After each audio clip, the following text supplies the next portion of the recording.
નમસ્તે મિત્રો, આજે આપણે વાત કરીશું રિઝનિંગના મોસ્ટ ટાઈમપી ચેપ્ટર કોડિંગ ડીકોડિંગ વિશે. આ કોડિંગ ડીકોડિંગમાંથી એક્ઝામમાં 4-5 ક્વેશ્ચન્સ તો આરામથી આવી જાય છે.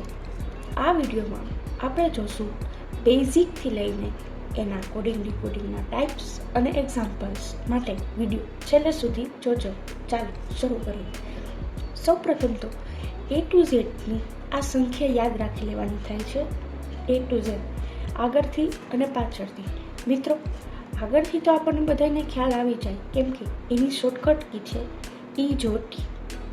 5નો ઘડિયો યાદ રાખી લેવાનો EJOTY. 5, 10, 15, 20, 25.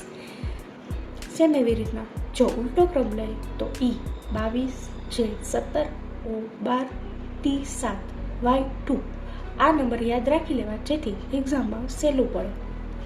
હવે વિરોધી અક્ષરો યાદ રાખવાની ટ્રીક કઈ તો એના માટે Azhar AZ, boy BY, crux CX, dew DW, evening EV, fool FU, GT road GT, high school HS, Indian railway IR, jack and queen JQ, Kanpur KP, love LO, man MN. હવે કોઈ પણ અક્ષરનો છેલ્લેથી ક્રમ ગોતવો હોય તો એના માટેની શોર્ટકટ ટ્રીક છે. ધારો કે બીનો છેલ્લો ક્રમ ગોતવો છે તો 27 એટલે કેમ કે આપણે જો પાછળથી કાઉન્ટ કરવાનો હોય તો 27 સંખ્યા ગણવી. તો બીનો ક્રમ એટલે 27 માઇનસ આગળનો ક્રમ. આગળનો ક્રમ કયો તો કે બીનો એટલે 27 - 2, 25મો ક્રમ થાય બીનો કયો છેલ્લો ક્રમ. એવી રીતના જેનો છેલ્લો ક્રમ ગોતો હોય તો 27 માઇનસ જેનો આગળથી ક્રમ કેટલો થાય 10મો એટલે 27 - 10 એટલે જેનો પાછળથી ક્રમ 17મો. હવે કોડિંગ ડીકોડિંગના આ મોસ્ટ ટાઈમથી 5 ટાઈપ છે જે પરીક્ષામાં વારંવાર પૂછાય છે. જેમાં પહેલો છે લેટર ટુ લેટર કોડિંગ. આમાં અક્ષરથી અક્ષરનું કોડિંગ કરવામાં આવે છે. અક્ષરોની અદલા બદલી કરવામાં આવે છે. જેમાં પહેલી પેટર્ન છે પ્લસ શિફ્ટિંગ એટલે કે +1 થાય, +2 થાય, +3 થાય, એક્સેટ્રા. ફોર એક્ઝામ્પલ, જો કોઈ ભાષામાં હેન્ડનો કોડ IBOE થાય તો સિલ્કનો કોડ કયો થાય? તો આ બધામાં જો એક પ્લસ થયો છે HIABNODE.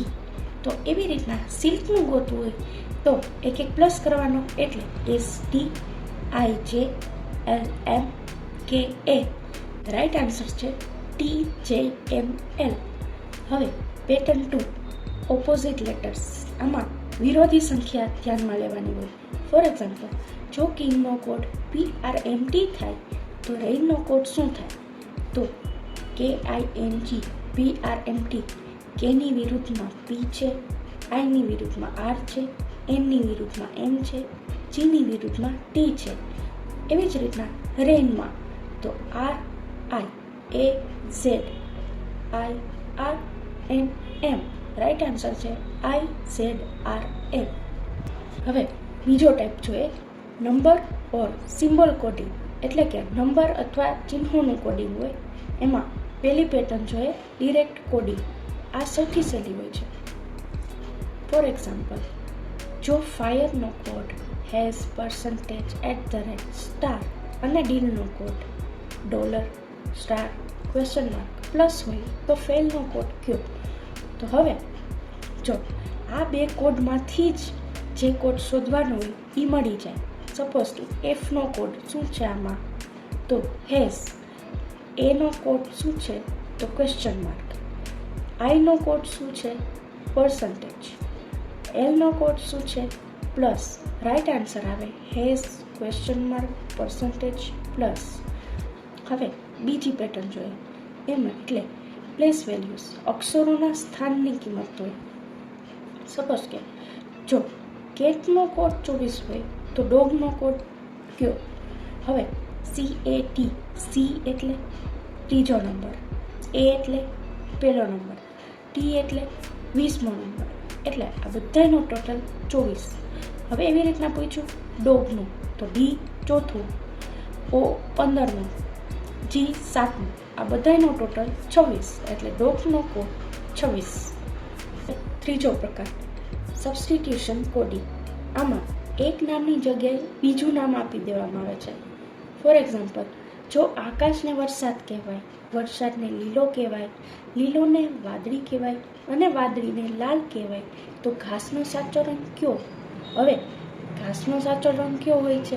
લીલો. તો આમાં જોવાનું કે લીલો છે એને શું કહેવાય છે? તો લીલાને વાદળી કહેવાય છે, એટલે સાચો આન્સર આવશે વાદળી.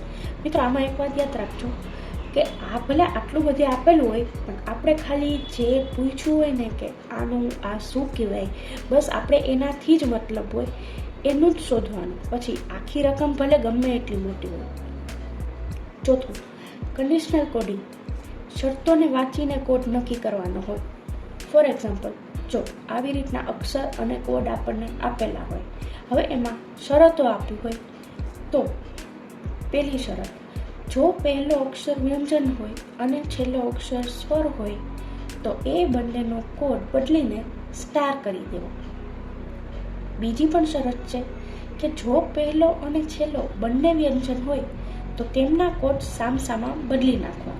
હવે આમાં જો, આમાં પહેલો અને છેલ્લો અક્ષર કયો છે?